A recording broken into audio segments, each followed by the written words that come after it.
अरे वाघ फाडलं होतं संभाजीनं त्या मातीतली माणसं आहेत आपण.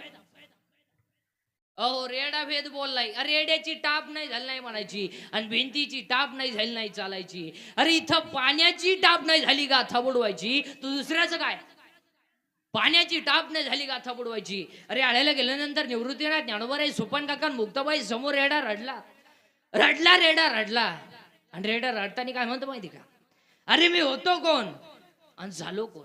अरे मी पखार वाहणार आहे, माझ्या पाठीवर पाणी वाहणार आहे. नाही चाललो तर मला हाणतात आणि चरायला सोडून देतात, चारा घालत नाहीत. ज्ञानोबाच्या संगतीत आलो तर अमर झालो. चालविली झाड भिंती हरली सांगयाची भ्रांती मोक्ष मार्गिता सांगती ज्ञानो बा माझा